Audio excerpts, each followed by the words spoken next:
பேச போறோம் sir. First of all trailer வந்து பார்த்தேன். இதுவரைக்குமே வடிவேலு சார பார்க்காத ஒரு சாயல்ல வந்துட்டு நீங்க நடிச்சிருக்கீங்க. ரொம்ப சீரியஸான, ரொம்ப இன்டென்ஸான ஒரு ரோல் வந்து பண்ணியிருக்கீங்க. இந்த படத்தை நீங்க சூஸ் பண்றதுக்கான காரணம் என்ன?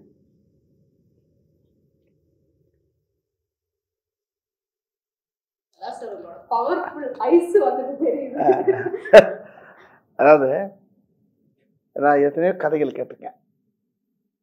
இது வரைக்கும் நீங்கள் சொன்ன மாதிரி, திவ்யா சொன்ன மாதிரி நிறைய காமெடி படம், காமெடியில் தான் அதிகமாக கவனம் செலுத்தினேன். நகைச்சுவையில் போவேன், எல்லாம் பண்ணேன். சில கதைகள் வந்து பிளாக் காமெடியோட வரும், சில கதைகள் வேறு மாதிரி இருக்கும்.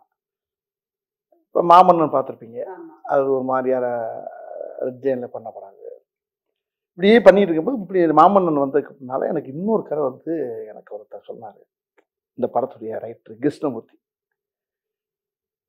அவர் சொல்லும்போது ரொம்ப நேரம் புரியல எனக்கு. அவர் திரும்பி துருவ இன்னும் மறுபடியும் சொல்லுங்க, இன்னொக்க சொல்லுங்கன்னா அந்த கதைக்குள்ள என்னால் போகவே முடியல. திருப்பி இன்னும் அந்த சீன் சொல்லுங்க, அடுத்து இன்னும் அந்த முதல்ல ஒரு சீன் சொல்லுங்க, அப்படியே ஒவ்வொரு சீனை திரும்ப திரும்ப திரும்ப திரும்ப அவர்கிட்ட கேட்டு உள் வாங்குறேன்.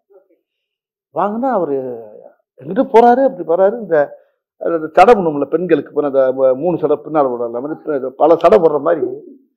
இந்த ஒரு படத்தை முனியாண்டி விலங்குல பல பக்கம் சடை போட்டிருப்போம்ல, அது மாதிரி பல பெண்டுகள் வருது இல்லை. ஆனால் கதை பார்த்தீங்கன்னா கேட்க கேட்க கேட்க கேட்க அந்த கதையே வேற மாதிரி இருக்கு. அது வித்தியாசமான கதையாக இருக்கேன். ரொம்ப நேரம் யோசனைட்டே இருக்கேன். அப்போ திருப்பி திரும்ப ஒரு 1 ஹவர் கேட்கக்கூடிய கதையை ஒரு 2 ஹவர் 3 ஹவர் அவர் கிருஷ்ணமூர்த்தி சார்ட்ட கேட்குறேன். ரொம்ப வித்தியாசமாக இருக்கு, நல்லா இருக்காது சார், யார் பண்ணுறாரு அப்படின்னு கேட்டேன். சௌத்ரி சார் சூப்பர் குட்லேருந்து பண்ணுறாங்க சார். அவங்க அவருடைய கோப்பு சார் வந்து முகேஷ் சார் அப்படிலாம் சேர்ந்து எல்லாம் பண்ணுறாங்க.